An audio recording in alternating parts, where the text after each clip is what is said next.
मुझसे बहुत सारे स्टूडेंट्स पूछते हैं कि सर मैं आंसर्स को एग्जाम में कैसे लिखूं, how should I right the answer. तो आपको जैसे मैंने बताया था, दो तरीके के क्वेश्चंस आपको एग्जाम में ब्रॉडली मिलेंगे।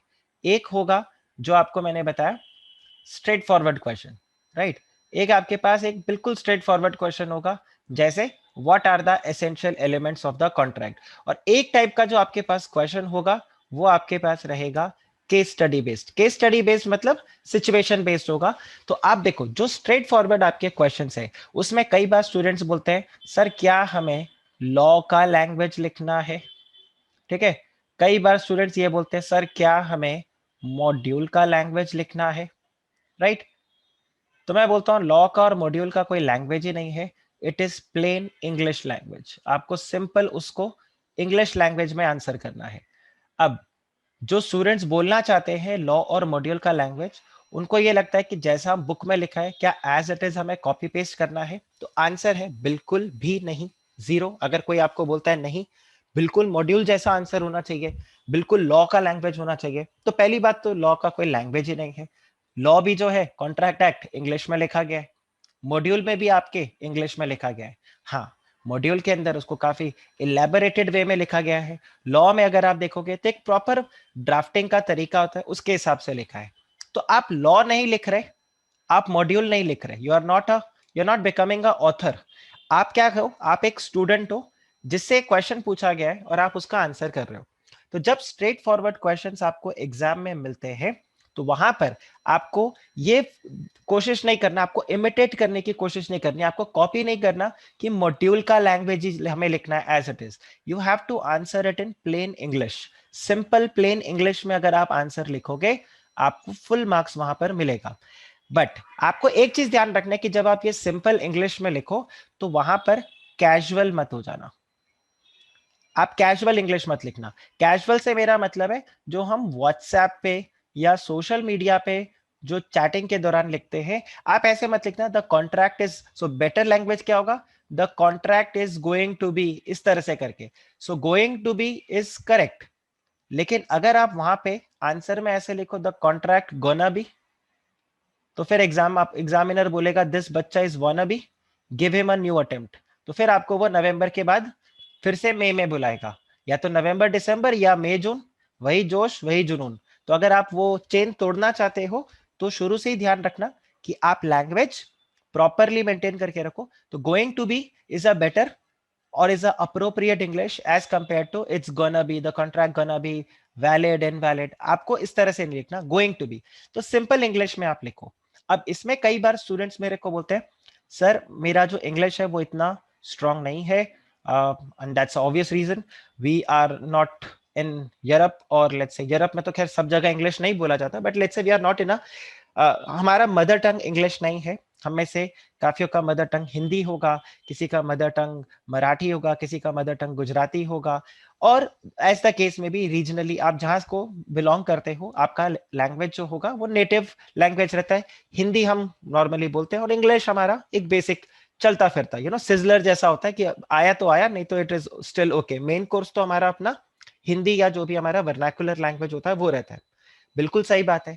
बट हमारे साथ ये प्रॉब्लम है कि आप एग्जाम जो दोगे वो इंग्लिश लैंग्वेज में दोगे, तो हमें कहीं ना कहीं इसके ऊपर ग्रिप लाना जरूरी होगा। ओके, मैं ये नहीं बोलता हूँ हिंदी इज बैड और our vernacular language is not good और it is not of the standard. Of course it is of standard, every language is of standard.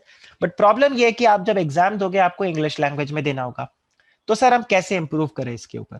इसके लिए दो तरीका है। एक तो मैंने आपको बताया कि आपको राइटिंग प्रैक्टिस करना होगा, और ये आपके ऊपर नहीं, ये सबके ऊपर लागू होता है। मेरे ऊपर भी हुआ था, मेरे सीनियर्स के ऊपर भी हुआ था, मेरे टीचर्स के ऊपर भी हुआ था, और आप लोगों के ऊपर भी रहेगा कि आपको राइटिंग प्रैक्टिस करना है। जितना आप राइटिंग प्रैक्टिस करोगे धीरे धीरे आपका इंप्रोवाइजेशन अपने आप होता जाएगा।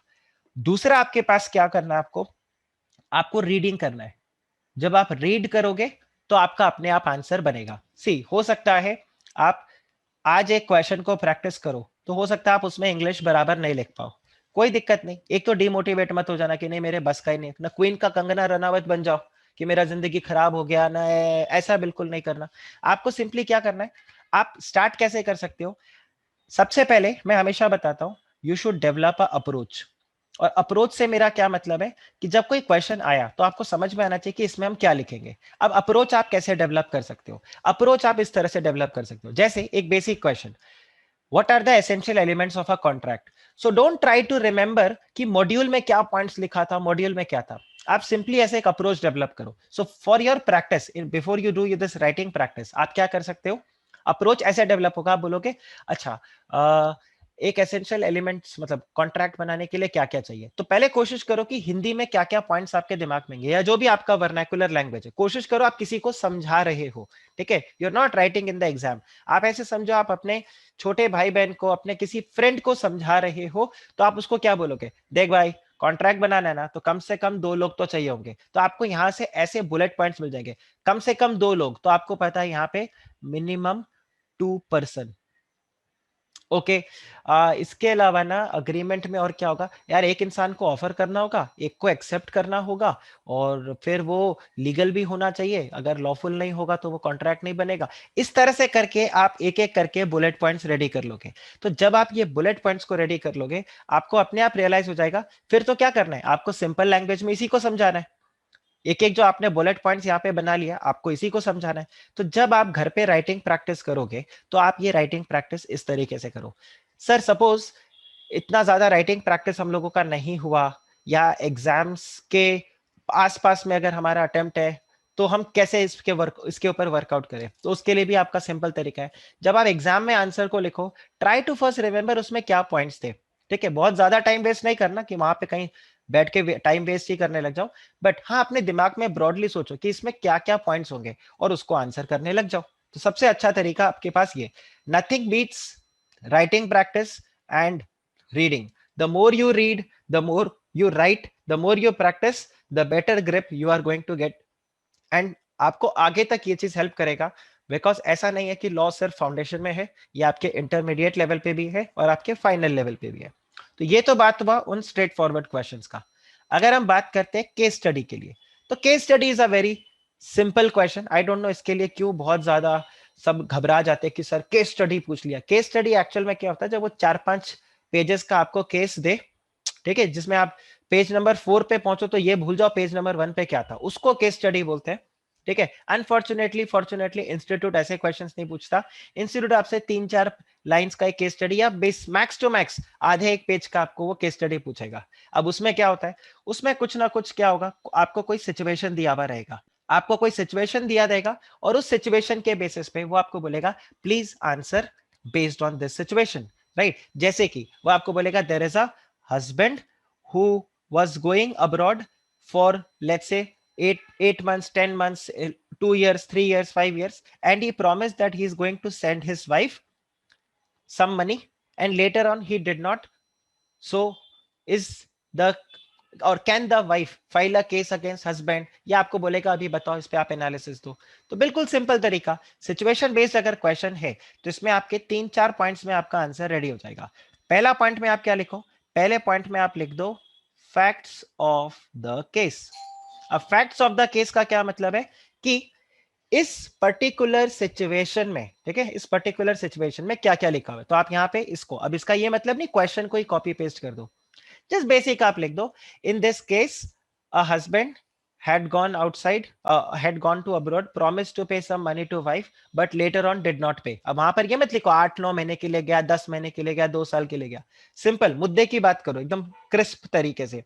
हस्बैंड बाहर गया, उसने वाइफ को प्रॉमिस किया कि मैं पैसा दूंगा, और बाद में उसने पैसे देने को मना कर दिया, तो क्या वाइफ केस फाइल कर सकती है? ये पॉइंट होगा। सेकेंड पॉइंट आप इसमें क्या लिखोगे, द प्रोविजंस ऑफ जो भी आपका एक्ट रहेगा, लेट्स से अभी कॉन्ट्रैक्ट एक्ट है, या सेल ऑफ गुड्स एक्ट है, या कंपनीज एक्ट है, एलएलपी एक्ट है, पार्टनरशिप एक्ट है, जो भी आपका रहेगा, द प्रोविजंस ऑफ जो भी आपके एक्ट का नाम होगा वो आप लिखोगे। जैसे मैंने आप लोगों को बताया था ईयर बहुत इंपॉर्टेंट है, तो आप ईयर जरूर लिख देना। The provisions of contract act 1872 provides for, या इट स्टेट्स फॉर, तो जो भी आपका लॉ का प्रोविजन होगा वो आप लिख दोगे। अब जैसे इस वाले केस में आप लिखोगे it provides for that an agreement which is enforceable by law only that becomes a contract if a agreement does not is not enforceable by law, or if the legal intention is not there, then it does not become a contract, hence it will not be enforceable by law। फिर आप third point में क्या लिखोगे, therefore in this case when husband promised to pay some money to his wife. It was a domestic agreement, therefore it cannot be enforced in the court and the wife cannot file a case against husband. Simple, ये third point में आपने बता दिया. Basically यहां पर क्या होगा, 1+2 का आपका ओपिनियन, यहां पर आप अपना ओपिनियन लिखोगे. तो ये आपका इतना सा ओपिनियन आ गया एंड फिनिश. इतना से ही तो आपको आंसर करना है. ज्यादा से ज्यादा इसमें फोर्थ पॉइंट में आप क्या कर सकते हो, कोई ऑल्टरनेट रेमेडी बता सकते हो. जैसे आप इसमें क्या बोलोगे, but if the husband had entered into an written agreement with wife which was registered in the court, then the legal intention was established, then the wife could have been file a case against the husband and recover the money, otherwise she cannot. तो ये fourth में आपने कोई alternate provision अगर लिखा तो वो आप ऑल्टरनेट प्रोविजन यहां पर लिख सकते हो. बट ब्रॉडली अगर आप देखो तो लॉ में आंसर कैसे अटेम्प्ट करना है, आई थिंक इससे सिंपल तरीके से आपको कुछ भी नहीं मिल सकता.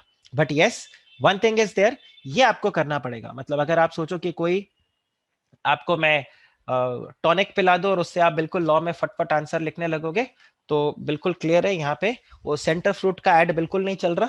तो आप आराम से कोशिश करो कि ये प्रैक्टिस आप करते रहो. जितना ज्यादा आप प्रैक्टिस करोगे उतना ज्यादा आपको यहाँ पर क्लैरिटी मिलेगा. Does this make sense to all of you? आप अगर मुझे कमेंट सेक्शन पे बताओगे तो it will be good. I will be happy to read your comments.